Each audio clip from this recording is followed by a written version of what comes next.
अरे इसकी तो बड़ी ऊंची पहुंच है। सही कह रहा भाई।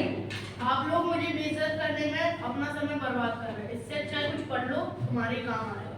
हम अपने समय का सदुपयोग कर रहे हैं भीमराव, दुरुपयोग नहीं, समझे? सुप्रभात सर। बैठो बच्चों। बच्चों, आज पढ़ाई नहीं होगी, बल्कि एजुकेशन डिपार्टमेंट से कुछ लोग आ रहे हैं। तो हाँ, 11वीं और 12वीं के बच्चों को उनका स्वागत करना है। उसके बाद वह सब आपकी पढ़ाई और लिखाई के बारे में कुछ प्रश्न करेंगे।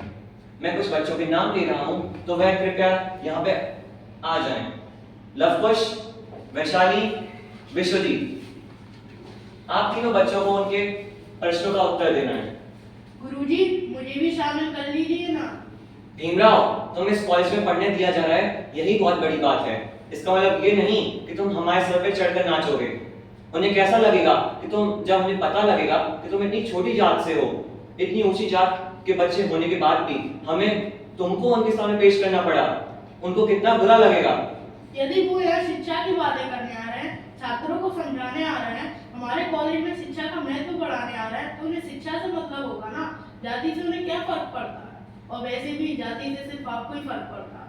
भीमराव, वो भी इसी समाज का हिस्सा हैं। वो तो तुम्हारी परछाई से भी दूर भागते हैं।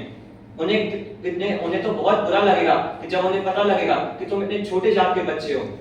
हम उनका अपमान नहीं करना चाहेंगे तुम्हें उनके सामने पेश करके। बच्चों, क्या कहते हो? क्या हमें भीमराव को उनके सामने पेश करना चाहिए? नहीं।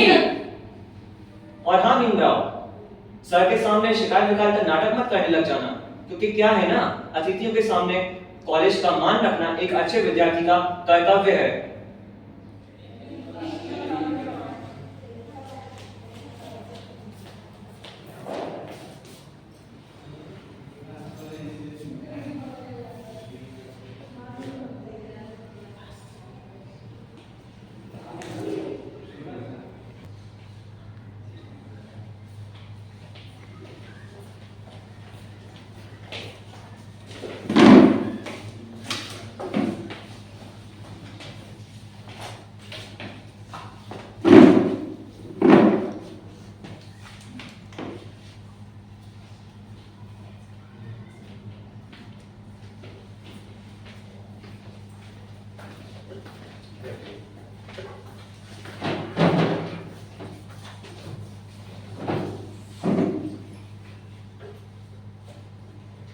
मैं निवेदन करना चाहूंगा हमारे कॉलेज के प्रिंसिपल सर से कि वे हमारे माननीय अतिथिगण को माला पहनाकर उनका स्वागत करें।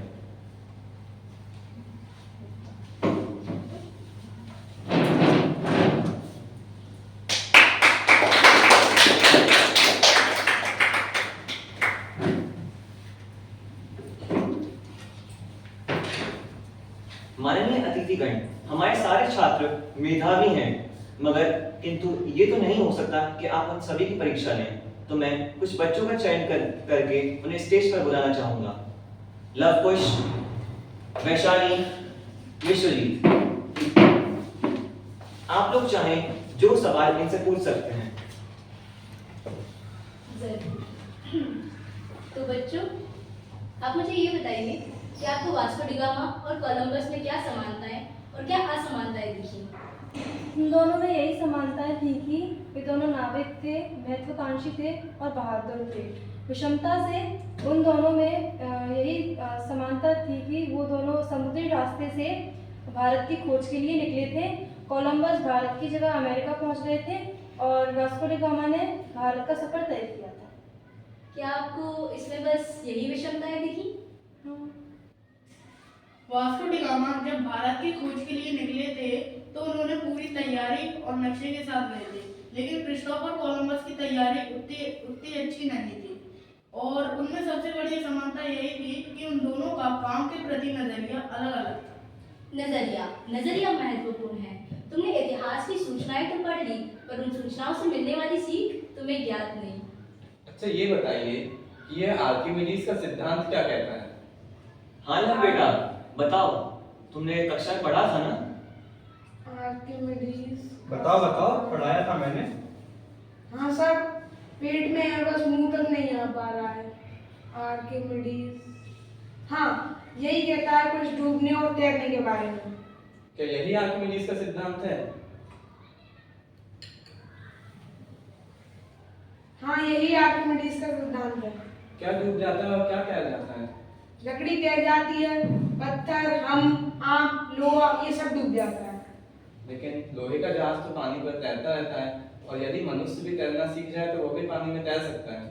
लोहे का जहाज पानी पे इसलिए तैरता रहता है क्योंकि उसे पानी में उतारने से पहले उसकी पूजा की जाती है, उसे ईश्वर का आशीर्वाद दिया जाता है, और ईश्वर के आशीर्वाद से तो पत्थर भी तैर जाता है। और मनुष्य पानी में इसीलिए नहीं डूबता क्योंकि उसे तैरना आता है, और तैरना सीखा ही इसीलिए जाता है ताकि पानी में डूबने से बचा जा सके। हमें खेद है, आपके पढ़ाने की व्यवस्था से हम संतुष्ट नहीं हैं। आपके किसी भी बच्चे को एक भी जवाब नहीं आ रहा है। अगर ये आपके कॉलेज के होनहार बच्चों की स्थिति है, तो आपके शिक्षण व्यवस्था, शिक्षकों की अवस्था और आपके कॉलेज की व्यवस्था पे सवाल उठते हैं। हमारे इस कॉलेज का दौर बिल्कुल भी संतोषजनक नहीं रहा। क्या करते हैं आप लोग? क्या पढ़ाते हैं आप लोग? अगर यही आपकी शिक्षा स्थिति है, तो हमें मजबूरन एडमिनिस्ट्रेशन को कड़ी से कड़ी रिपोर्ट देनी होगी।